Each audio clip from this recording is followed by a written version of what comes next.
근 2년 만에 이 앞에 서는 것 같습니다. 제가 최근에 우리 세계 램트 대회를 우리 초등부 아이들과 같이 갔다 왔어요.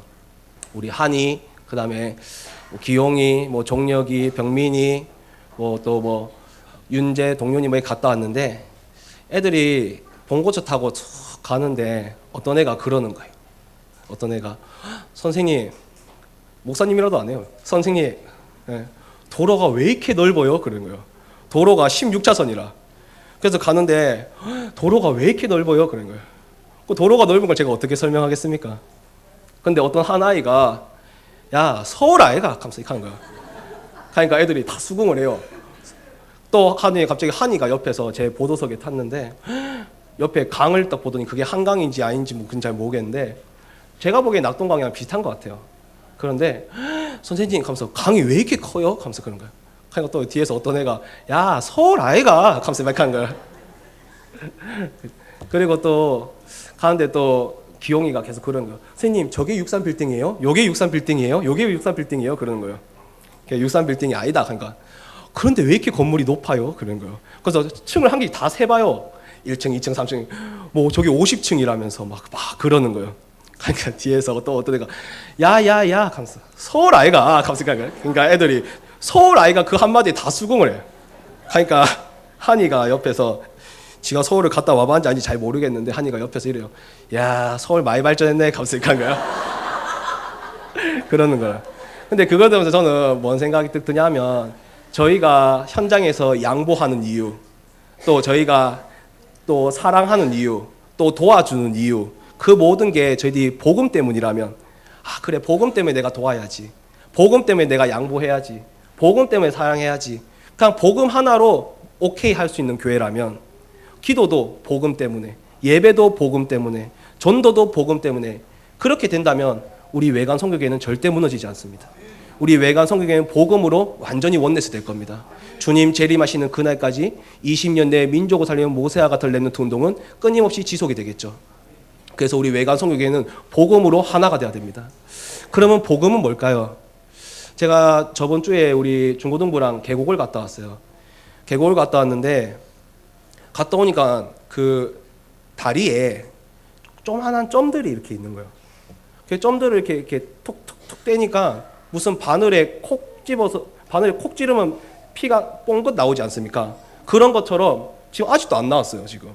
그런데 막 그게 찐득인지 무슨 벌레인지 그건 잘 모르겠어요. 그런데 이 벌레가 한데 일주일 내내 가려고 이게. 일주일 내내. 근데 제가 또 다리 털이 많아요.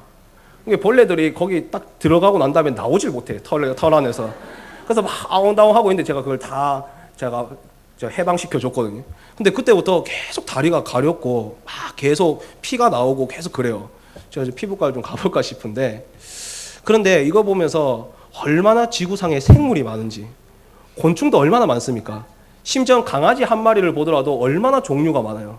근데 이 지구상에 그렇게 수많은 생물이 있는데 창세기 1장 27절에 오직 사람만이 하나님의 형상으로 만들어졌다고 합니다. 하나님의 형상은 뭘까요? 영혼을 가진 영적 존재로 만들어졌습니다. 그래서 영이신 하나님과 함께 해야만 생육하고 번성하고 종복하든 다스리는 축복을 받게 되죠. 그런데 그런 사람이 하나님을 떠나게 됩니다. 그래서 영혼이 완전히 죽었고 신분이 완전히 죄인으로 추락하고 완전히 사단의 종로로 타게 되죠. 그래서 하나님의 형상은 반드시 영이신 하나님과 함께 해야 되는 창조 질서로 만들어졌습니다. 그런데 그 하나님을 떠난 그 자체가 고통이에요. 물고기가 물 떠난 그 자체가 고통입니다. 나무가 땅을 떠난 그 자체가 고통이에요. 새가 하늘을 날지 못하는 그 자체가 고통이란 말이죠. 사람이 하나님을 떠난 그 자체가 고통입니다. 그런데 저도 무의식적으로 계속 착각을 해요. 내가 가난해서 내가 지금 이렇게 힘든가 보다. 내가 뭔가 자녀가 지금 잘 안 돼서 내가 이렇게 힘든가 보다. 내가 뭔가 인간관계가 잘 안 돼서 힘든가 보다. 내가 뭔가 지금 취업문이 안 열려서 이렇게 힘든가 보다. 대학문이 안 열려서 힘든가 보다. 아니면 뭔가 중독이 돼서 내가 이렇게 힘든가 보다. 분명히 맞는 말인데, 분명히 맞아요. 분명히 맞는 말인데 성경의 영적인 원리를 안다면 그게 틀린 말인 걸 알 수 있을 겁니다. 사람은 하나님을 떠난 그 자체가 고통입니다. 그래서 전도서 6장 2절 3절 말씀 보시면 영혼의 그 소원을 다 이룬 재물과 부요와 종기와 100명의 자녀 또 장수하여도 그 영혼에 만족함이 없어서 낙태된 자보다 못하도다.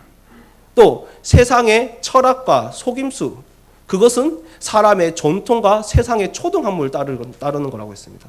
진짜 지식은 잠언 1장 7절 여호와를 경외하는 것이 지식의 근본이거늘.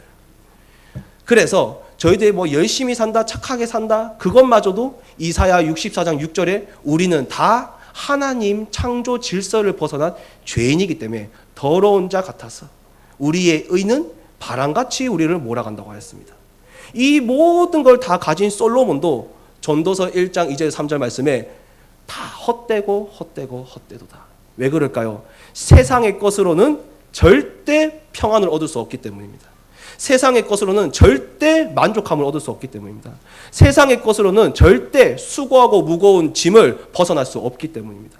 세상의 것으로는 절대 감사가 나오지 않습니다. 왜요? 만족과 평안이 없기 때문에. 이것을 보고 운명이라고 합니다. 이것을 보고 점집에서는 사주라고 합니다. 이것을 보고 우리 어르신들은 팔자라고 합니다. 이 운명 사주 팔자에서 내 힘으로 한번 벗어나 봐야지 하는 게 종교예요. 종교의 원어적인 의미가 뭐냐면요, 원어적인 의미가 뭔가를 의지해서 내 인생을 바꿔봐야지 하는 게 종교래요. 많은 사람들이 저는 종교 없는데요. 근데 그 사람은 돈을 의지한다. 그 사람의 종교는 돈이요. 자녀를 의지한다. 그 사람 자녀를 의지하는 건 좋죠. 그걸로 내 운명 사주팔자를 바꿔보려나. 그게 종교란 말이에요. 그렇게 따진다면 종교가 없는 사람이 없어요. 그런데 종교는 절대 운명 사주팔자를 바꿀 수가 없습니다. 그래서 하나님이 그리스도를 보내시겠다고 약속하신 겁니다. 이 그리스도가 우리의 모든 죄를 십자가에서 대신 짊어지시고 우리의 운명 사주팔자를 완전히 꺾으셨습니다. 왜요? 죄는 히브리서 9장 22절에 피 흘림이 없은즉 죄 사함이 없느니라. 그래서 이 그리스도가 인자가 온 것은 야 내가 하나님 아들이니까 내 좀 섬겨봐 그러려고 온 게 아니고 도리어 내가 너희를 섬기려 왔다. 내 목숨을 많은 사람의 대속물로 주려 함이니라. 그래서 예수 그리스도의 피만이 우리의 모든 운명 사주 팔자를 벗어날 수 있는 유일한 길입니다. 그래서 부활하셔서 사단의 권세를 완전히 박살내셨습니다. 그래서 내가 곧 하나님 만나는 유일한 길이요, 하나님 만나는 유일한 진리요, 하나님 만나는 유일한 생명입니다. 그래서 오직 예수 아니고는 절대 하나님을 만날 수가 없습니다.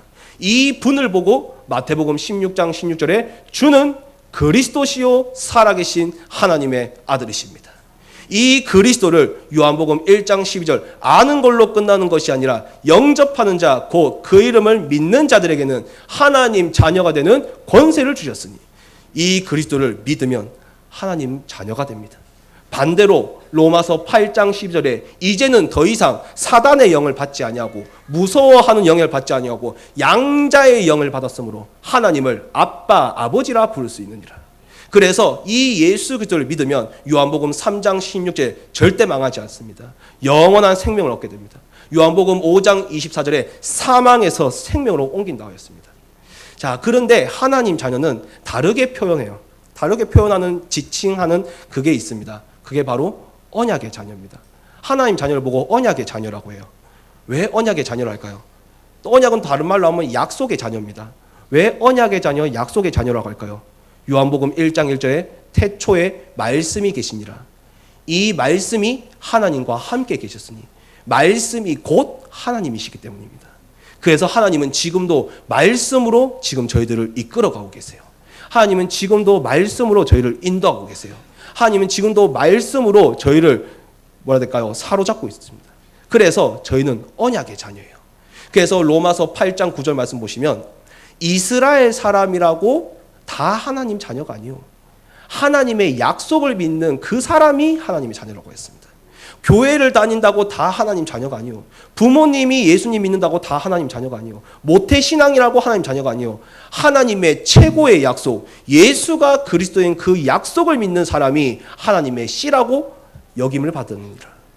그래서 요한복음 20장 31절에 이 성경이 기록된 목적, 오직 이것을 기록함은 예수가 그리스도이신 걸 믿고 그 이름을 힘입어 생명을 얻게 하려 합니다.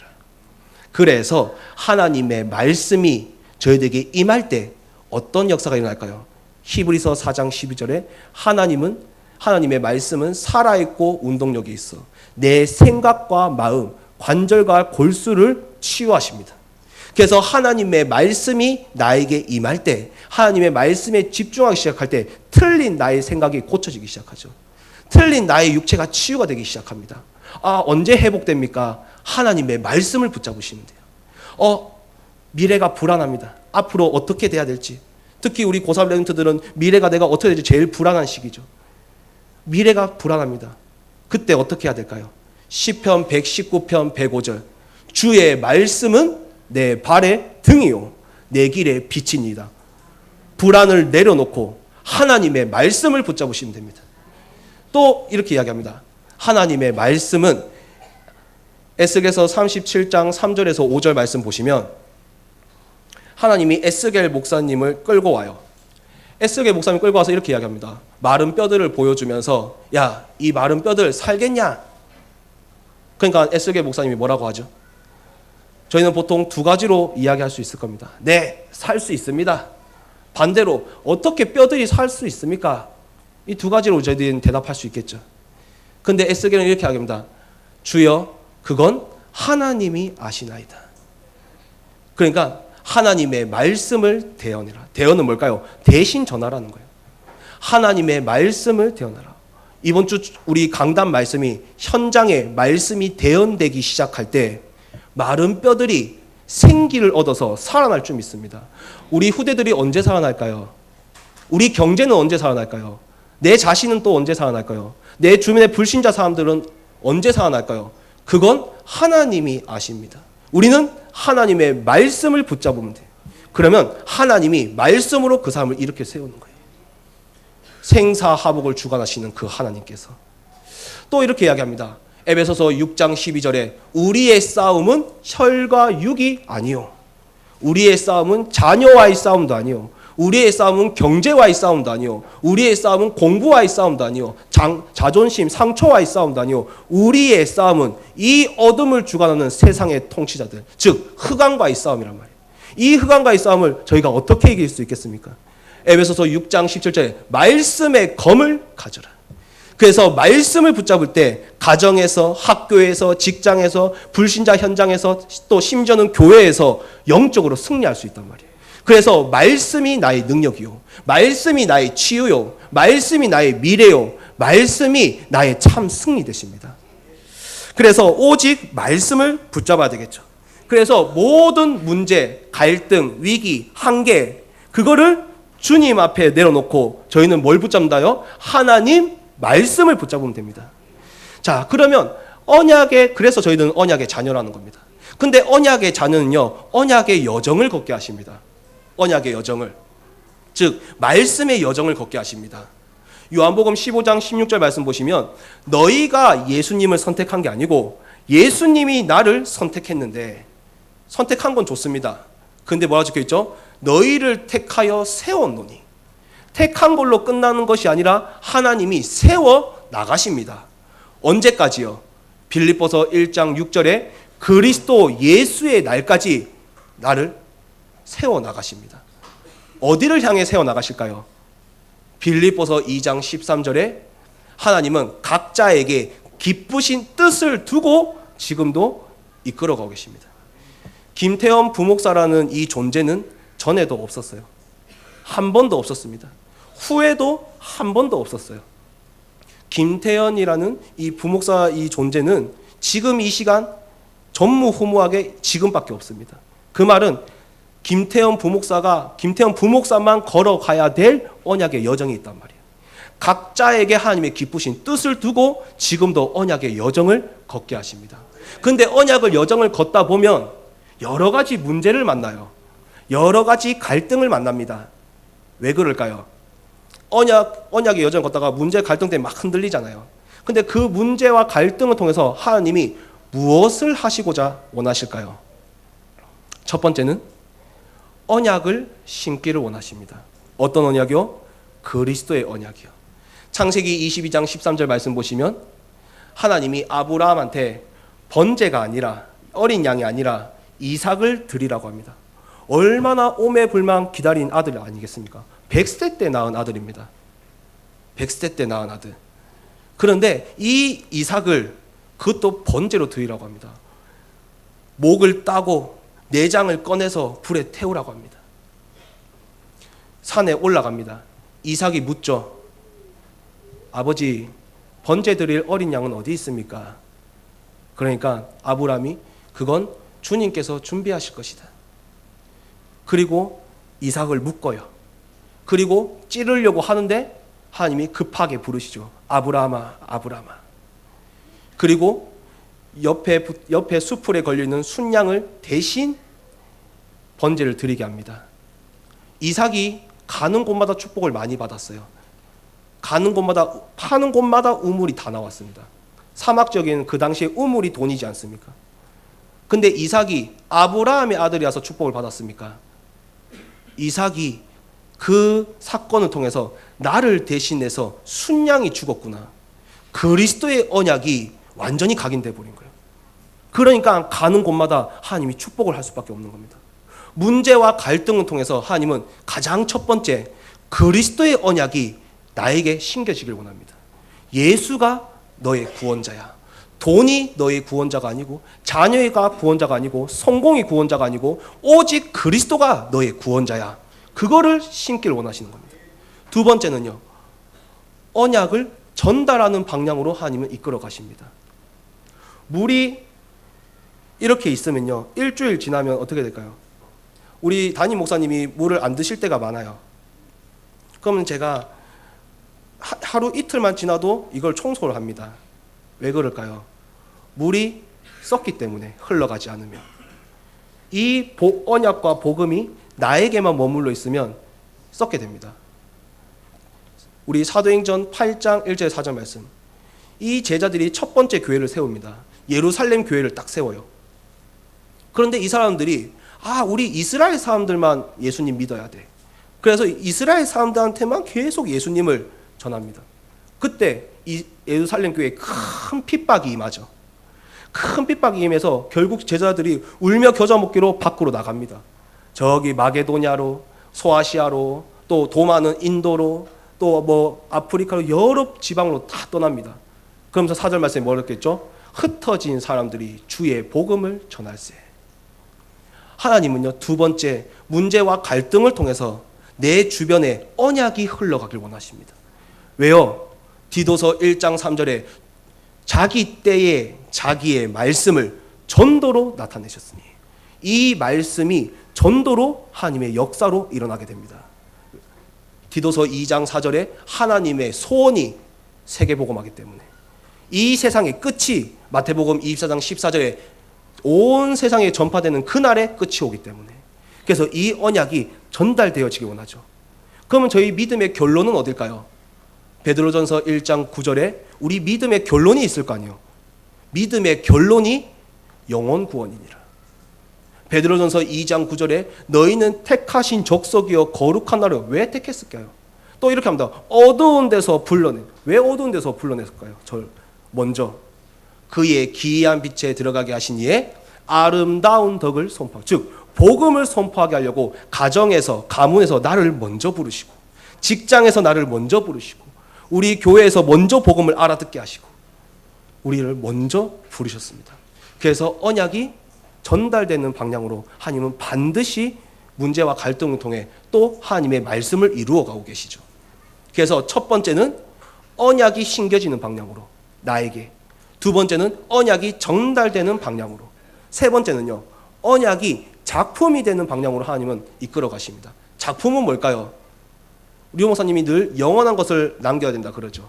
영원한 것. 내일이면 바누아투 오세아니아 집회가 있습니다. 근데 그 집회의 시작이 언제였습니까? 그 집회의 시작은 벌써 몇십 년 전으로 돌아갑니다. 어떤 렘넌트가 사모님이 하는 초등합숙에 참여를 하게 된 거예요. 그때 이 아이가 초등학교 때 딱 언약을 붙잡은 겁니다. 어떤 언약이냐면 내가 이슬람 사람들 살려야 되겠구나. 무슬림 살려야 되겠구나. 그래서 이 아이가 그 일시적으로 끝날 수 있는데 이 언약을 계속 붙잡고 있었나 봐요.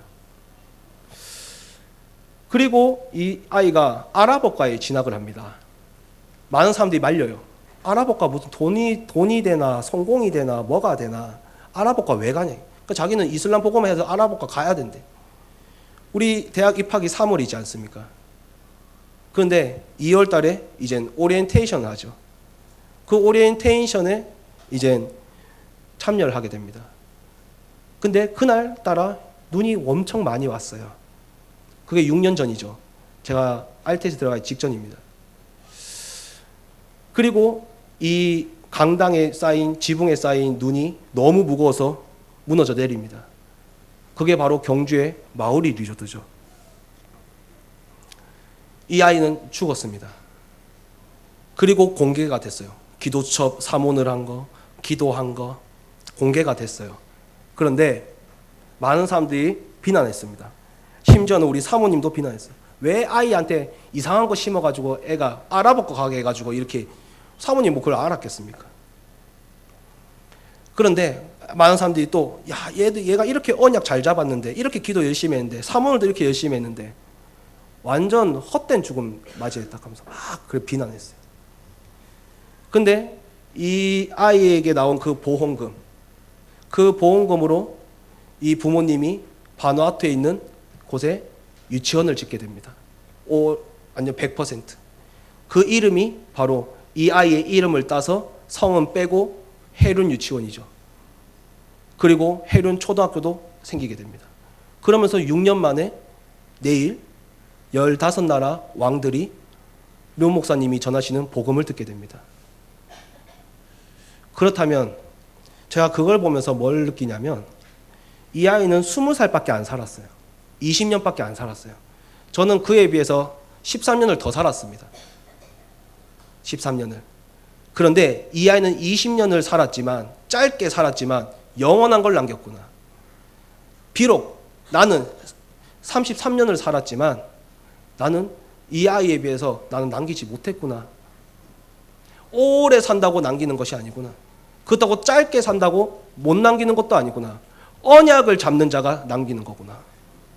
그 당시에 고헤룬 렘넌트의 죽음은 문제라고 했습니다. 그런데 그 언약은 작품이 돼버렸어요. 이제 남태평양의 문이 열리겠죠. 그리고 류 목사의 말씀처럼 아프리카 70개국도 문이 열릴 겁니다. 누구의 작품입니까? 그 언약을 잡은 고헤룬 렘넌트의 작품입니다. 그렇다면 지금 이 시간 내가 부족하다, 연약하다, 나이가 많다, 적다 그걸 떠나서 지금 이 시간 내가 정확한 언약을 붙잡으면 된다 그 말이에요. 그래서 언약이 제품이 되는 방향으로 하나님은 반드시 이끌어가고 계십니다. 그렇다면 우리 오늘 본문 말씀을 통하여 베드로는 어떤 언약의 여정을 걸었는가? 어떤 언약의 여정을 걸었길래 사도행전 3장의 현장을 살렸는가? 그거를 조금 구체적으로 해서 우리 CVDIP 언약으로 제가 좀 오늘 좀 말씀을 전하고자 합니다. 우리 오늘 본문 말씀을 다시 보시면요. 베드로의 언약은 무엇이었을까요? 베드로가 안전뱅이를 일으키고 사람들이 막 몰려와서 막 물어요. 어떻게 살렸냐고. 그때 베드로의 고백이 사도행전 3장 13절 16절 신앙 고백입니다. 저는 이게 베드로의 언약이라고 봐요. 아브라함과 이삭과 야곱 우리 조상의 하나님이 예수를 영화롭게 하셨도다. 그런데 이 예수를 빌라도가 놓아주기로 결의한 것을 너희가 거부하고 거룩하고 의로운 생명의 주를 너희가 죽였도다. 하지만 하나님이 이 예수를 죽은 자 가운데서 살리셨으니 내가 이 일의 증인이라. 예수 이름을 말미암아 난 그 믿음이 이 사람을 완전히 낫게 하였느니라. 차차 낫는 것도 아닙니다. 완전히 낫게 하였느니라. 어떤 증인입니까? 뭔가 예수님을 믿고 응답이 오고 열매가 오고 그것도 당연히 있어야 되겠죠. 가장 첫 번째 저희들의 증인이 뭐가 돼야 됩니까? 십자가에서 우리의 모든 죄를 완전히 해하시고 저주와 재앙을 박살내시고 부활하셔서 사단의 권세를 완전히 박살내신 십자가의 죽음과 부활의 증인, 그것을 믿을 때 완전히 우리 현장이 살아난다는 그 믿음의 증인으로 우리들이 먼저 서야 됩니다. 그래서 요한복음 19장 30절에 예수는 그리스도 모든 문제 해결자. 그래서 이것이 능력으로 나타나려면 로마서 1장 10절 10절 모든 믿는 자에게, 아는 자가 아닙니다, 모든 믿는 자에게 구원을 주시는 하나님의 능력이라. 고린도전서 1장 18절에 멸망받는 사람들은 이 십자가의 도가 미련한 것이요 구원을 이미 받은 우리에게는 하나님의 능력이라. 2000년 전으로 돌아간다고 한번 생각해 보십시오. 예수님이 앞에서 십자가에서 허덕허덕하면서 지금 막 돌아가시기 직전이에요.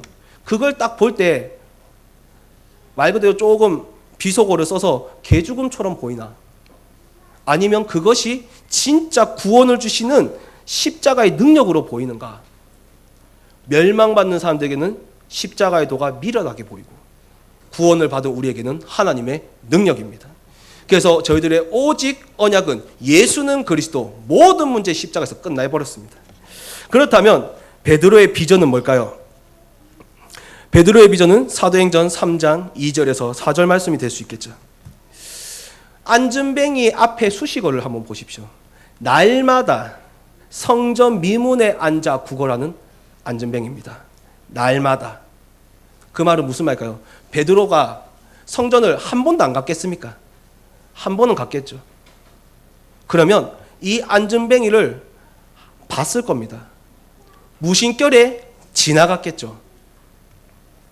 그런데 뭐라고 하죠? 주목하여 이르되, 그 안전뱅이가 자기 눈에 들어오는 겁니다.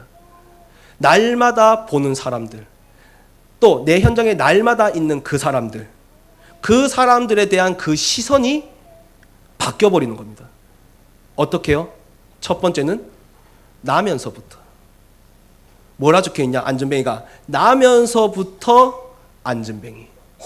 내 현장에 있는 가정, 학교, 직장, 교회, 그 모든 현장에 있는 그 사람들이 문제도 있고 갈등도 있고 얼마나 많지 않겠습니까? 근데 그게 우연히 아니면 선택을 잘못해서 실수해서 사람을 잘못 만나서 오는 문제처럼 보였는데 그때부터 뭘로 보입니까? 나면서부터 오는 문제구나, 이렇게 보이는 겁니다. 나면서부터 오는 문제는 무슨 말일까요? 우리 사람의 가장 근본은 하나님의 형상이에요. 결국 하나님과 관계 없으면 오는 문제입니다. 불신자는요, 하나님을 만나지 못해서 오는 문제예요. 신자는요, 하나님을 만나도 누리지 못해서 오는 문제입니다. 제자는요, 내 뜻을 굽히지 않아서 하나님의 흐름 속에 없어서 오는 문제입니다. 즉 통틀어서 하나님과 관계없는 삶, 나면서부터 오는 문제로 보이는 거예요. 그래야 도울 거 아닙니까?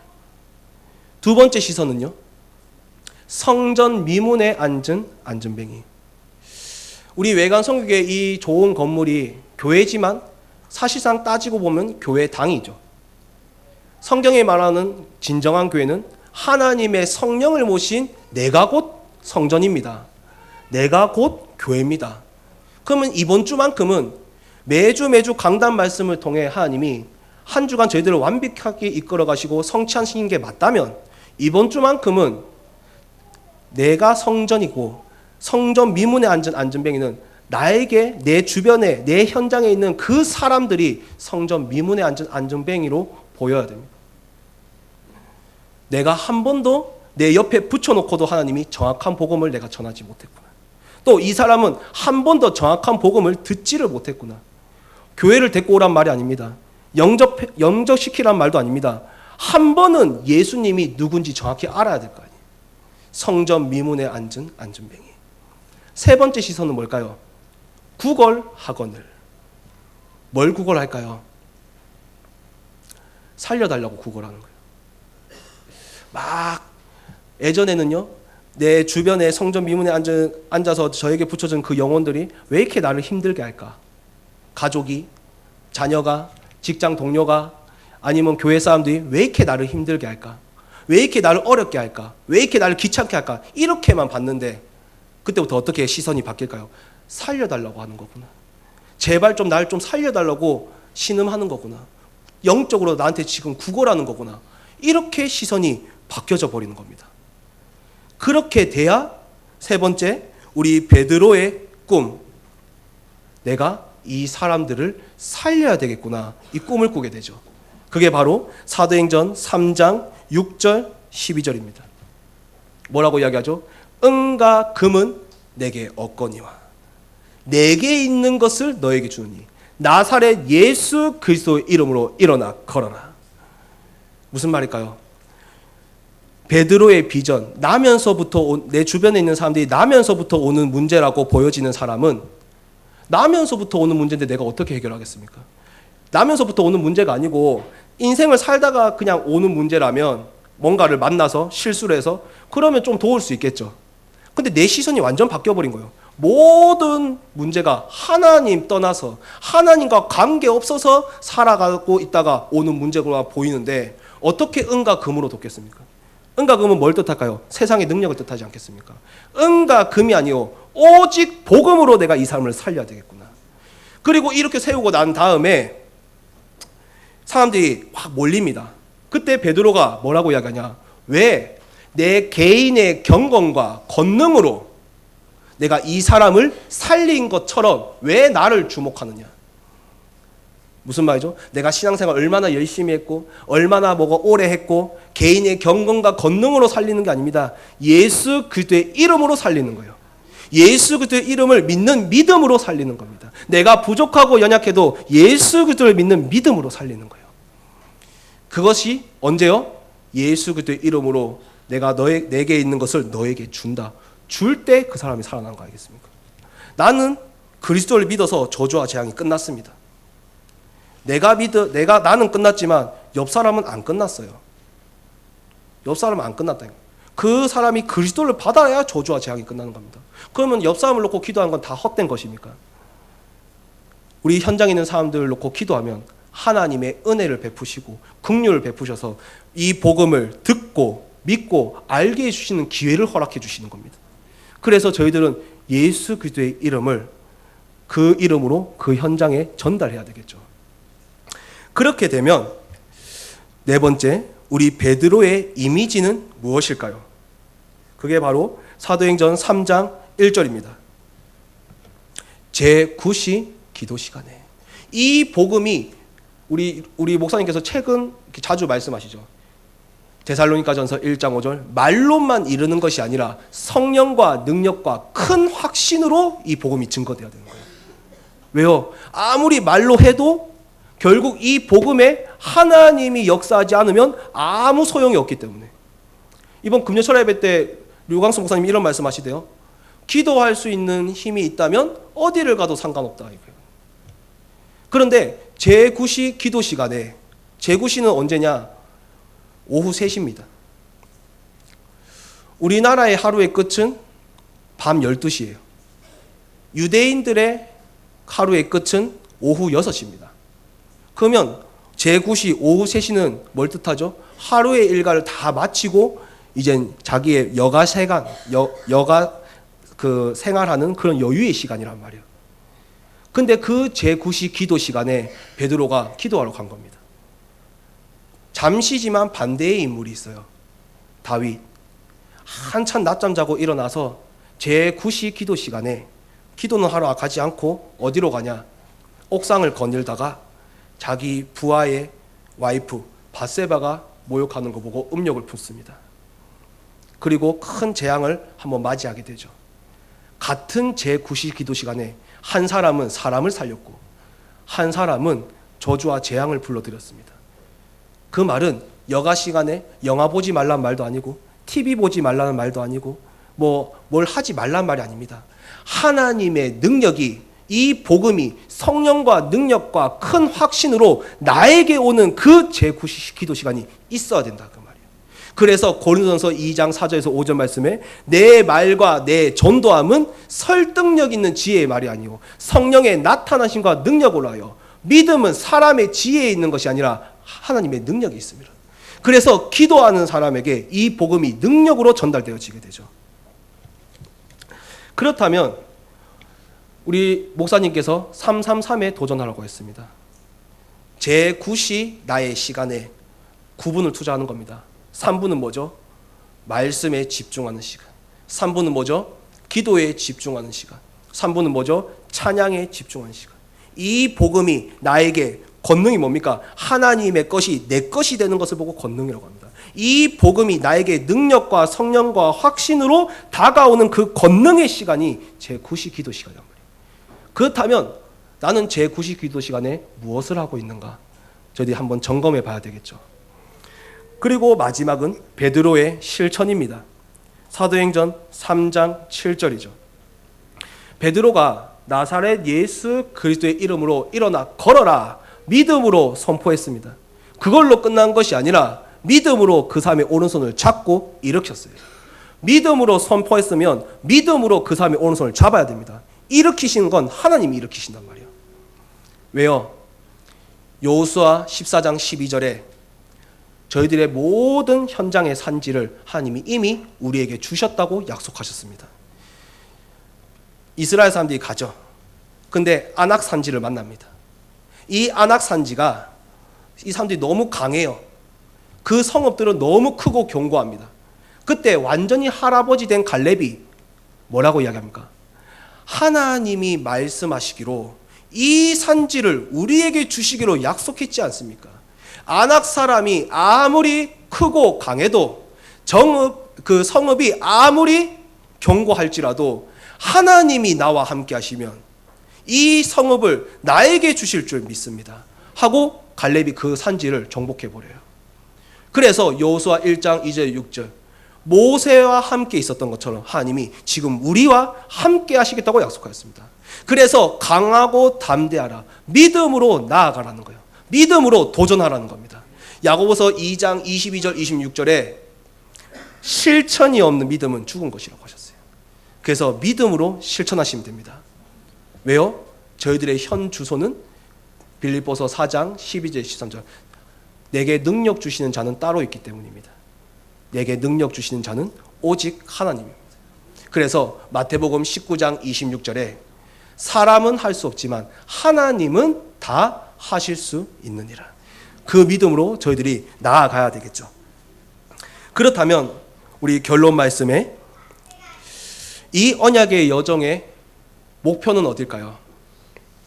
사도행전 3장 8절에서 11절입니다. 말씀을 보시면 안전뱅이가 뛰어서서 걸으며 그들과 함께 성전으로 들어가면서 걷기도 하고 뛰기도 하며 하나님을 찬송하니 모든 백성이 그 걷는 것과 하나님을 찬송함을 보고 무슨 말이죠? 현장에 한 사람만 살아나면 그곳에서 그 모든 현장의 사람들이 하나님의 살아계심을 본다는 거예요. 현장에 그 한 사람만 살아나면 됩니다. 류광수 목사님 뭐라고 했죠? 그 예비된 한 사람을 살려서 그 사람과 현장에서 말씀 운동 시작해라. 그래서 저희들의 오직 언약의 여정의 목표는 한 사람을 살리고 그 한 사람을 통하여 같이 말씀 운동을 해서 그 지역을 내게 맡겨진 그 지역을 살리는 겁니다. 그래서 우리 오늘 제목이 현장을 치유하는 CVDIP 언약 캠프입니다. 사도행전 3장의 현장을 어떻게 살릴까요? 언약으로 살릴 수 있습니다. 언약의 여정 속에 살릴 수 있습니다. 그래서 이번 주 우리 사도행전 오늘 나의 모든 현장을 사도행전 3장의 현장으로 보여지게 해달라고. 그리고 나의 언약은 다른 게 증인이 아니고 십자가의 죽음과 부활이 나의 증인이 되게 해달라고. 그리고 절대 안 살아날 것 같은 그 안전뱅이를 오직 복음으로 살리는 꿈을 꾸게 해달라고. 근데 그것마저도 내 힘으로 안 되니까 하나님의 능력을 저에게 임하게 하여 주옵소서. 그래서 믿음으로 이번 주 가정을 가시든 학교를 가시든 직장을 가시든 어느 현장을 가시든 내가 믿음으로 이 산지는 내게 주셨다 나아가게 하여 주옵소서. 그 기도하시는 마음으로 우리 한 주간 승리하시기를 기도하겠습니다. 기도합니다. 하나님의 은혜에 감사를 드립니다. 오늘 이 말씀이 우리 성도님들이 가는 모든 현장에 성취되게 하여 주옵소서. 모든 영광 주님께 돌리며 예수 그리스도 이름으로 기도드립니다. 아멘. 우리 찬송가 320장입니다.